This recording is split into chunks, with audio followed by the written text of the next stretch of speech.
శ్రీ గురుభ్యో నమ. శ్రీకృష్ణ పరబ్రహ్మణే నమ. శ్రీమద్ భాగవత మహాపురాణం నందలి దశమస్కంధంలోని ఉత్తరార్థం నందు 11వ అధ్యాయము ప్రారంభము. ఈ అధ్యాయంలో ఏకాంతమున రుక్మిణీ కృష్ణుల పరస్పర సంభాషణం గురించి తెలుసుకుందాము. ఒకానొక నాడు జగన్నాథుడు జ్ఞానప్రదుడు అయిన శ్రీకృష్ణుడు రుక్మిణీదేవి భవనమున హంసతూలికా తల్పంపై సుఖాసీనుడై ఉండెను. అప్పుడు రుక్మిణీదేవి సఖీజనులతో కూడి తన పతిదేవుని సేవించుచు ఆ స్వామికి వింజామరలతో వీచుచు హాయిని గూర్చుచుండెను. సర్వేశ్వరుడైన శ్రీకృష్ణుడు ఈ విశ్వమును సృజించుచు రక్షించుచు లయమనర్చుచు తన లీలలను ప్రదర్శించుండును. జన్మాది షడ్వికారములు లేని ఆ ప్రభువే తాను నెలకొల్పిన ధర్మములను పరీక్షించుటకై ఈ లోకమునందు యదువంశమున అవతరించెను. రుక్మిణీదేవి ప్రసాదము మిక్కిలి మనోహరమైనది. అది మిలమిలలాడు వ్రేలాడుచున్న ముత్యాల వరసలు గలది. ముత్యాల సరులు గల వితాసనములతో విరాజిల్చుండెను. మణిమయ దీప పంక్తులతో తేజరిల్లుచున్న ఆ గృహము అపూర్వ శోభలతో వెలుగొందుచుండెను. అందలి మల్లెపూలు మొదలగు పుష్పముల హారములు చక్కని పరిమళములను వెదజల్లుచుండెను. ఆ సుగంధములకు ఆకర్షితములైన తుమ్మెదల యొక్క ఝుంకారములు వీణుల విందు గావించుచుండెను. కిటికీల ద్వారా ప్రవేశించున్న వెన్నెల కాంతులు ఆ భవన శోభలను ఇనుముడింపచేయుచుండెను. అచటి ఉద్యానవనములయందు ప్రసరించుచున్న వాయువులు పారిజాత పరిమళ మిళితములై ఘ్రాణదర్పణ మనర్చుచుండెను. జాలరంధ్రముల నుండి బహిర్గతములగుచున్న అగర్ధూపములు భవన వైభవమును ద్విగుణీకృతము అనర్చుచుండెను. పాలనరుగు వల్లే తెల్లని ఆస్తరణములు గల తల్పముపై కృష్ణ భగవానుడు సుఖాసీనుడై ఉండెను. అంతటా రుక్మిణీదేవి జగదీశ్వరుడైన తన పతిదేవుని చేరెను. తన సఖి చేతిలోనున్న రత్నదండము గల వింజామరను తీసుకుని రుక్మిణీదేవి పతిదేవుని చెంతకు చేరి వింజామరతో వీచుచు ఆ స్వామిని సేవించుచుండెను. ఆమె సుకుమారమైన తన చేతిని చాచి కదిలించుచున్నప్పుడు ఉంగరముల యొక్క కంకణముల యొక్క కాంతులు మిరుమిట్లు గొలుపుచుండెను. ఆ దేవి అటునిటు కదులుతున్నప్పుడు మణిఖచ్చితములైన కాళియందల గంభీరధ్వనులు కర్ణపేయముగా వినవచ్చుచుండెను. ఆ దేవి యొక్క వక్షస్థలమునందలి కుంకుమలేపనముల ప్రభావమును ఆమె హారములు అరుణకాంతులతో శోభిల్చుండెను. ఆమె తన నడుమునకు ధరించిన అమూల్యమైన వడ్డానము యొక్క వైభవములు చూడముచ్చట గొలుపుచుండెను. సహజ సౌందర్యంతో ఒప్పార్చున్న ఆ దేవి తన స్వామి రూపమునకు అనుగుణముగా తన రూప సౌభాగ్యమును తీర్చిదిద్దుకొనిచుండెను. లక్ష్మీదేవి యొక్క అవతారమైన ఆ సౌభాగ్యవతి యొక్క లావణ్య లాలిత్యములు అపూర్వములు. ముంగుర్ల సోయగములు చిరునవ్వును చిందించుచున్న ఆమె ముఖ శోభలకు వన్నెచిన్నెలు దిద్దుచుండెను. చెవులకు ధరించిన మణికుండలు ప్రభలు ఆమె నునుచెక్కిళ్లపై ప్రతిఫలించుచుండెను. అప్పుడు శ్రీకృష్ణుడు అపురూపములైన ఆమె అందచందములకు ముగ్ధుడై చిరునవ్వులు చిందించుచు ఆమెతో ఇట్లు పలికెను. రాజకుమారి, లోకపాలుల వలె సకలైశ్వర్యములతో తులుతూగుచు మహానుభావులైన భూపతులు నిన్ను పొందుటకై తహతహపడుచు ముందునకు వచ్చిరి. వారు అందరూ శ్రీమంతులు, మిగుల సౌందర్యశాలులు, మిక్కిలి ఉదారగుణ శోభితులు, బలపరాక్రమ సంపన్నులు. కామోన్మత్తులైన శిశుపాలాదులు నిన్ను కోరిరాగా నీ అన్నయ్యూ తండ్రియు నిన్ను వారికే ఇచ్చి పెళ్లి చేయుటకు సిద్ధపడిరి. అయినను అట్టి నృపాలను తోసిపుచ్చి అసమానమైన మమ్ము ఏలవరించితివి. సుందరి, నేను జరాసంధాది రాజులకు భయపడి సముద్రమున తలదాచుకుని ఇంటిని. బలవంతులకు వారితో వైరం గల నేను రాజ్యాధికారమును పొందలేకపోయితిని. ఓ సుందరి, లోకమునకు అతీతముగా నేను అనుసరించే మార్గము అందరికీ తెలియనది కాదు. నా వంటి వారిని అనుసరించే యువతులు తరచుగా కష్టముల పాలయ్యుదురు. మేము ఎప్పుడూ ఏమీ కాంక్షించేవారము కాదు. ఏమీయూ ఆకాంక్షించని వారి ఎడనే మాకు మెండైన ప్రీతి. కాంక్షలేని మాకు ఆకాంక్షలేని వారులకు పరస్పరముగా విడదీరాని ప్రీతిని కలిగి ఉందుము. కావున ఓ సుందరి, ధనవంతులైన వారులు ప్రాయికముగా నన్ను అనుసరింపరు, ఇది నిశ్చయము. విదర్భరాజపుత్రి, లోకములో సహజముగా ఎవ్వరికైనను ఉత్తమ వంశము, ఐశ్వర్యము, సంపాదన, చక్కని అందచందములు సరిసమానముగా ఉన్నప్పుడే వారి మధ్యన వివాహ బంధములు, మైత్రీభావములు సమానముగా ఏర్పడుచుండును. కానీ తమ కంటే అధికులతో గాని నిమ్నులతో గాని వైవాహిక మైత్రీబంధములు ముడివడవు. వియ్యమునకును నెయ్యమునకును ఈడు జోడు ముఖ్యమని నీవును ఎరుగుదువు కదా. విదర్భ రాజకుమారి, మా యందు ఎటువంటి గుణములు లేవు. ధనలోభము వలన బ్రాహ్మణులు మమ్ములను వ్యర్థముగా ప్రశంసించెదరు. దూరదృష్టి లేని కారణముగా నీవు ఈ సంగతులను తెలుసుకోకుండానే మమ్ములనే వరించితివి కదా. సుందరి, ఇప్పటికీ మించిపోయినది ఏమీనూ లేదు. నీకు అన్ని విధములుగా అనురూపుడైన మేటియగు రాజకుమారిని చేపట్టుము. అతని ద్వారా నీవు అభిలషించిన రీతిగా ఇహపర సుఖములను పొందగలవు. తరుణీమణి, శిశుపాలుడు, సాల్వుడు, జరాసంధుడు, దంతవక్తుడు మొదలగు రాజులను మీ అన్నయ్యకు రుక్మియు నా ఎడ వైరభావము వహించి ఉండిరి. వారు అందరూ తమ శౌర్య పరాక్రమములను చూచుకొని తమకు సాటియగు వారు ఎవ్వరూ లేరని మదాంధులై ఉండిరి. బలగర్వముతో మిడిసిపడుచుండిరి. అందువలన దుష్టుల యొక్క తేజస్సును రూపుమాపినట్టు నేను వారి దురభిమానమును అణిచివేయుటకై నిన్ను తీసుకుని వచ్చి తిని. నిన్ను చేపట్టుటలో అంతకు మించిన కారణము మరి ఒకటి లేదు. దేవి, నేను సాంసారిక విషయములందు నిశ్చయముగా ఉదాసీనుడను. స్త్రీ కొరకును సంతానము కొరకును సంపదల విషయమునందును లౌల్యము లేనివాడను. స్వాత్మానుభవ లాభముచే పూర్ణకాముడను. గృహమునందు గల దీపము సాక్షి మాత్రముగా ఉండును, కానీ దాని వెలుతురును అందరూ ఉపయోగించుకొందురు. అట్లే మేము దీపము వలె సాక్షిభూతులము, నిష్క్రియులము. శ్రీశకుడు వచించెను. పరీక్షణ్ మహారాజా, నా నాథుడు ఒక్క క్షణము కూడా నన్ను విడిచిపెట్టి ఉండడు. కావున ఆ భగవానునకు ఇతర పత్నుల కంటే నేనే మిగుల ప్రీతిపాత్రురాలను అని రుక్మిణీదేవి మిక్కిలి స్వాభిమానము కలిగి ఉండెను. ఆమెలోని దర్పమును మితిమీరిన స్వాభిమానమును తొలగించుటకై కృష్ణ భగవానుడు ఇట్లు పలికి మిన్నకుండెను. త్రిలోకాధిపతియు తనకు ప్రీతముడును అయిన తన భర్త నోటి నుండి ఇట్టి అప్రియ వచనములను రుక్మిణీదేవి మునుపెన్నడును విని ఉండలేదు. ఇప్పుడు ఆ మాటలను విన్నంతనే ఆ సాధ్వి హృదయము భయముతో తల్లడిల్లెను. అంతటా ఆ దేవి మిక్కిలి చింతాక్రాంతురాలై ఏడవసాగెను. అప్పుడు రుక్మిణీదేవి గోళ యొక్క అరుణకాంతులతో అలరార్చు కోమలముగా ఉన్న తన కాలి బొటనవ్రేలతో నేలను రాయతొడంగెను. రక్తచందనముచే లిప్తమైన ఆమె వక్షస్థలము కాటుక కనుల నుండి స్రవించుచున్న అశ్రుధారలతో తడిసిపోవచ్చుండెను. పిమ్మట దుఃఖాతిశయముచే నోటమాట రాక ఆమె అధోముఖి అయి ఉండిపోయెను. అప్రియవచనములను వినుట వలన కలిగిన దుఃఖం చేతను తన భర్త తనకు దూరమగునేమో అను భయకారణమునను శోకాక్రాంతయ్యున్న ఆమె యొక్క బుద్ధి పనిచేయకుండెను. ఆ స్థితిలో ఆమె చేతి కంకణములు జారిపోయెను, వేవన క్రింద పడిపోయెను. మనోవైకల్యము వలన ఆమె నిశ్చేష్టురాలయ్యెను. కేశములు విడివడెను. వెంటనే ఆమె శరీర స్పృహను కోల్పోయి పెనుగాలికి దెబ్బతినిన అరటి స్తంభము వలె నేలపై పడిపోయెను. శ్రీకృష్ణుడు ఏకాంతమున తాను పలికిన హాస్యోక్తుల ఆంతర్యమును గుర్తింపజాలని తన ప్రియురాలి యొక్క ప్రేమాతిశయమును గమనించెను. అట్టి ఆమె స్థితిని చూచి దయామయుడైన ఆ ప్రభువు యొక్క హృదయము ఆమె పట్ల కనికరముతో నిండిపోయెను. వెంటనే చతుర్భుజధారియగు ఆ స్వామి తన తల్పము నుండి దిగి ఆమెను లేవనెత్తెను. కేశములను ముడివేశను. చల్లని తన కరకమలములతో ఆమె ముఖమును ప్రేమతో నిమిరెను. పరీక్షణ్ మహారాజా, ఆ ప్రభువు ఆమె కన్నీటిని శోకాశ్రములతో తడిసిన వక్షస్థలమును తుడిచెను. తన యందు అనన్య ప్రేమభావము గల ఆ రుక్మిణిని ఆప్యాయతతో అక్కున చేర్చుకొనెను. అనునయించుటలో కుశలుడైన ఆ ప్రభువు ఎన్నడూనూ ఇట్టి దైన్యమునకు గురికాని ఆ రుక్మిణి తన హాస్యోక్తులను అర్థము చేసుకునక దీనురాలయుండుటను గమనించెను. సత్పురుషులకు దిక్కైన ఆ స్వామి ఆమెను కనికరముతో ఓదార్చెను. పిమ్మట కృష్ణ భగవానుడు రుక్మిణీదేవితో ఇట్లనెను. విదర్భ రాజకుమారి, నీవు ఎంతయో అమాయకురాలవు. నన్ను తప్పుగా భావింపవలదు. నీవు నా యందు గాఢానురక్తురాలవని నేను ఎరుగుదును. నీ ప్రేమానురాగ వచనములను వినదలిచిన వాడనై ఇట్లు నర్మగర్భితములైన హాస్యోక్తులను పలికితిని. దేవి, ప్రేమాతిశయమున చలించుచున్న నీ అధరబింబమును చూచుటకును, ఎరుపెక్కిన నీ క్రీగంటి చూపుల తీర్థన్నులను దర్శించుటకును, నీ ముఖమునందలి భృకుటీ సౌందర్యమును తిలకించుటకును నేను ఇట్లు నుడివితిని. భామిని, నీవు కడు బేలవు. ఏకాంతమున ప్రియురాలితో ప్రణయ కలహమును నెరపట వలన నిరంతరము గృహకార్యములలో మునిగి ఉండేది గృహస్థులకు పరమానందము కలుగుచుండును. ఇదియే ప్రణయకోపముల వలన వారికి ప్రాప్తించుచుండెడి పరమలాభము. విదర్భ రాజకుమారియగు ఆ రుక్మిణి ఈ విధముగా ఆ స్వామి మాటలకు ఊరట చెందెను.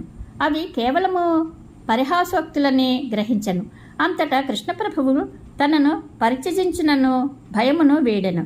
మహారాజా, పిమ్మట ఆ దేవి సిగ్గుతో మందహాసమనర్చుచు తన వలపు చూపులను కుమ్మరించుచు పురుషశ్రేష్ఠుడైన కృష్ణ భగవానుని వదనారవిందమును వీక్షించుచు ఇట్లు పలికెను. కమలనైన పూజ్యుడవైన నీవు చెప్పిన విషయము ముమ్మాటికిని వాస్తవము. అనంత కళ్యాణ గుణ వైభవోపేతుడవైన నీకు నేను ఏ విధముకును తగినదానను కాను, ఏ విధముగానైనను నేను నీ సాటిదానను కాను. నీవు త్రిమూర్తులైన బ్రహ్మ విష్ణు మహేశ్వరులకు అధిపతివి, త్రిగుణాతీతుడవు, మహిమాన్వితుడవు. భౌతిక సుఖ సంపదలయందు ఆసక్తి కలిగిన వారలే గుణముల స్వరూపముగా గల నా పాదములను ఆశ్రయించెదరు. కనుక ప్రకృతి గుణములను ఆశ్రయించిన అజ్ఞురాలనైన నేనెక్కడా, నీవెక్కడా? స్వామి, రాజులకు భయపడి సముద్ర మధ్యమున దాగి ఉన్నాను అని నీవు నుడివిన పలుకులు సత్యములే. నిజముగా త్రిగుణములన్నిటి రాజులకు భయపడి నీవు భక్తుల అంతఃకరణ రూపమైన సముద్రమునందు చైతన్య రూపుడవై దాగి ఉంటివి. నేను దుష్టరాజుల ఎడ శత్రుభావమును కలిగి ఉన్నాను అను నీ వచనములు కూడా వాస్తవములే. ఏలయన దుష్టములైన ఇంద్రియ సమూహములను ద్వేషించువాడవే ప్రభు. అంతేగాక నేను రాజసింహాసనమును కోరను అనిను తెలిపితివి. నీ చరణములను ఆశ్రయించిన వారే రాజపదవి నరకహేతువనే దానిని తృణీకరించుచున్నప్పుడు ఇక నీ విషయము చెప్పనేలా? దేవా, నేను లోకుల వలె ప్రవర్తింపను, ఇతరులు ఎవ్వరునూ నా జాడలను తెలుసుకొనజాలరు అని నీవు నిడివి ఇంటివి. ఇదిను యథార్థమే. ఏలయన నీ పాదపద్మముల మకరందమును ఆస్వాదించుచుండినట్టి మునీశ్వర్ల మార్గము కూడా సులభగ్రాహ్యం కాదు. విషయాసక్తులైన మూఢమానవులకు ఆ మునీశ్వర్ల మార్గము అగమ్యమైనది. నీ మార్గమును అనుసరించి భక్తుల పోకడలే అలౌకికములైనప్పుడు సర్వశక్తిమంతుడవు సర్వేశ్వరుడు అయిన నీ తీర్థనులు అలౌకికములుగాక ఎట్లుండును? ప్రభు, నేను అకించనుడను, నాకు ఎట్టి సంపదలను లేవు అని నీవు వచించితివి. నీ మాట సత్యమే. నీవు నిశ్చయముగా ఏమీ లేనివాడవే. ఏలన నీకంటే భిన్నమైనది లేనేలేదు. కనుక నీవే సర్వస్వము. పూజలను అందుకొనుడు స్వయంభువుడగు బ్రహ్మదేవుడు, ఇంద్రుడు మున్నగువారు కూడా నీకు పూజను సమర్పించెదరు. ఇంద్రియ భోగలురు ధనికులమనడి అభిమానముచే వివేకమును కోల్పోయిన వారు సకల సంహారక కాలరూపుడు వగ్గు నిన్ను తెలియజాలరు. పూజలను అందుకనుడు బ్రహ్మాదులకు కూడా నీవు ప్రీతముడవు, వారు కూడా నీకు ప్రీతములు. మహాత్మా, ధర్మార్థ కామ మోక్షములనడి చతుర్విధ పురుషార్థ స్వరూపములను నీ స్వరూపములే. అనగా సమస్త ప్రవృత్తులకును సాధనములకును సిద్ధులకును సాధ్యములకును నీవే ఫలస్వరూపుడవు. బుద్ధిమంతులు నిన్ను పొందుటకై లౌకిక విషయములను అన్నింటినీ త్యజింతురు. వివేకవంతులు నీతోనే సంబంధం కలిగియుందురు. స్త్రీ పురుష సాంగత్యము వలన కలుగు సుఖదుఖములకు వసులైన వారు ఎన్నడూనూ నిన్ను పొందుటకు అర్హులు కాజాలరు. భిక్షకులే నిన్ను ప్రశంసించెదరు అన్నమాట సత్యము. ఏలనన్న అపరాధులను కూడా శిక్షించకూడదని నిశ్చయం కలిగినట్టి పరమ శాంత స్వభావులైన సన్యాసులు మహాత్ములే నీ మహిమను ప్రభావమును వర్ణించెదరు. నీవు సర్వప్రాణులకును ఆత్మస్వరూపుడవు అనియు, నీ ప్రియభక్తులకు నిన్ను నీవే సమర్పించుకుందువనియు, భక్తపరాధీనుడవనియు ఎరింగే నేను నిన్ను వరించితిని. నీ కనుబొమ్మల సైగతో ఉత్పన్నమగు కాలము అత్యంత వేగంతో బ్రహ్మరుద్ర దేవేంద్రుల ఆశంసలను సైతము ధ్వంసమనర్చివేయును. అప్పుడిక ఇతరుల గురించి చెప్పనేలా? పరమపురుష, సింహము భయంకరమైన తన గర్జనచే మృగములను కలవరపాటుతో పరుగులు తీయనట్లు చేసి తన భాగమైన ఆహారమును తాను స్వీకరించినట్లు నీవు నీ సారంగ ధనుస్సు యొక్క భీకర టంకారముచే సమస్త భూపాలులను పారద్రోలి నిన్నే నమ్ముకొనిన నీ చరణదాసినైన నన్ను స్వీకరించితివి. కావున గదాగ్రజ, నీవు ఇతర రాజులకు భయపడి సముద్రమును ఆశ్రయించితివనుట ఏమాత్రము సంగతము కాదు. కమలనైనా నన్ను అనుసరింపగోరు వారికి క్లేశములు తప్పవు అని నీవనుట యథార్థము కాదు. పూర్వము అంగుడు, వేనని పుత్రుడగు పృథుచక్రవర్తి, జయంతుని పుత్రుడగు భరతుడు, నహుషుని పుత్రుడగు యయాతి, గయుడు మొదలగు నరేంద్రులు నిన్ను పొందగోరి ఏకఛత్రాధిపత్యము గల తమ రాజ్యములను పరిత్యజించి తపమాచరించుటకై వనములకు చేరిరి. వారు నీ మార్గమును అనుసరించుట వలన ఎట్టి కష్టములకును గురి కాలేదు కదా. ప్రభు, మరి యొక్క రాజకుమారుని వరింపుమని నీవు పలికితివి. సకల శుభలక్షణ సంపన్నుడవైన నీకంటే శ్రేష్ఠుడు ఎవరు ఉన్నారు? గొప్ప గొప్ప మహాపురుషులు కూడా నీ పాదపద్మముల పరిమళములను ఆఘ్రాణించి సాంసారిక తాపముల నుండి విముక్తులగుచున్నారు. లక్ష్మీదేవియు నిరంతరము నీ చరణములనే ఆశ్రయించిండును. ఇహపర లాభములను బాగుగా ఎరింగిన ఏ తరుణి నీ పదములను కాదని జనన మరణాది భయగ్రస్తులకు మానవులను వరించును. స్వామి, నీవు సమస్త జగత్తునకును ప్రభుడవు. ఇహపరలోకముల యందలి సకల జీవుల ఆశలను నెరవేర్చడి పరమాత్మవు. అన్ని విధములుగా నీవు నాకు తగినవాడవనియే నేను నిన్ను వరించితిని. నా కర్మానుసారము వేర్వేరు జన్మలెత్తవలసి వచ్చినను నేను లెక్క చేయను. నిన్ను భజించు వారికి నీవు జనన మరణ చక్రము నుండి ముక్తిని ప్రసాదించుందువు. వారికి నీ ఆత్మస్వరూపమును సాక్షాత్కరింపజేయుచుందువు. అట్టి పరమపురుషుడవైన నీ చరణకమలములను శరణుజొచ్చుటయే నా ఏకైక వాంఛ. అచ్యుత, శత్రునాశన, శంకరుని యొక్క బ్రహ్మ యొక్క సభలలోనూ నీ దివ్యకథలు కీర్తింపబడుచుండును. అట్టి నీ మహిమాన్విత వృత్తాంతములను వినుటకు నోచుకునలేని స్త్రీలే నీవు పేర్కొనినట్టి రాజులను కోరుకొందురు. అట్టి పురుషులు దారాపుత్రుల వ్యామోహములో మునిగి గాడిదల వలె సంసార భారమును మోయిచుందురు. వృషభముల రీతి గృహకార్యములందే నిమగ్నులై కష్టములు పాలగుచుందురు. కుక్కల వలె ఏవగింపులకు గురియగుచుందురు. పిల్లుల వలె కృపణులై హింసా స్వభావము కలిగియుందురు. స్త్రీలకు దాసులై సేవక వృత్తిని నెరపుచుందురు. అట్టి అధములను భర్తగా ఇష్టపడు స్త్రీలు నిజముగా దురదృష్టవంతులే. ఈ మానవ శరీరము బాహ్యముగా చర్మము, మీసములు, గడ్డము, రోమములు, గోళ్ళు, కేశములు మొదలగు వాటితో కప్పబడి ఉండును. లోపల మాంసము, ఎముకలు, రక్తము, క్రిములు, మలమూత్రములు, కఫవాత పిత్తములు మున్నగు వాటితో నిండి ఉండును. అట్టి శరీరము ప్రాణములతో కూడి ఉండియు శవతుల్యమే.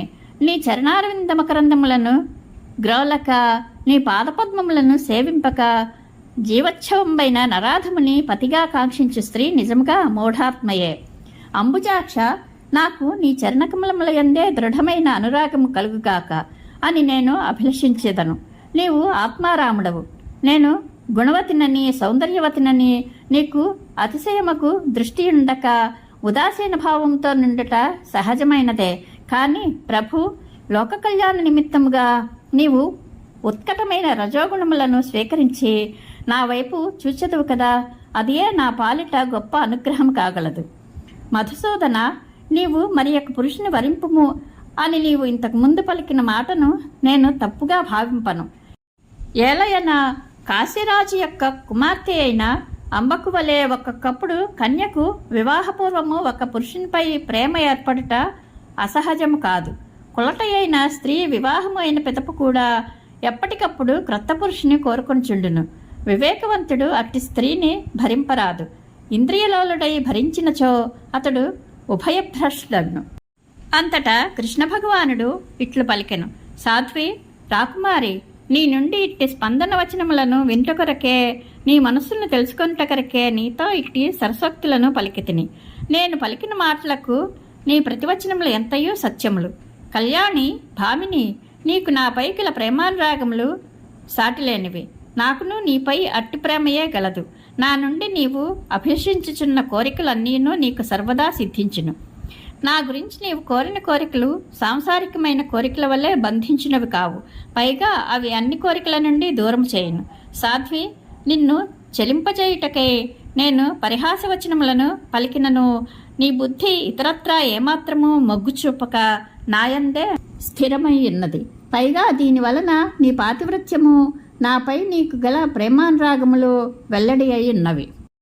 దేవి, నా మాయచే మోహితులైన కొందరు క్షుద్రములైన కోరికలు గలవారై మోక్షప్రదుడనైన నన్ను దాంపత్య సుఖముల కొరకై తపస్సుల ద్వారా, అనసనాది వ్రతముల ద్వారా సేవించుచుందరు. సౌశల్యవతి, నేను మోక్షమును సంపదలను ప్రసాదించువాడను.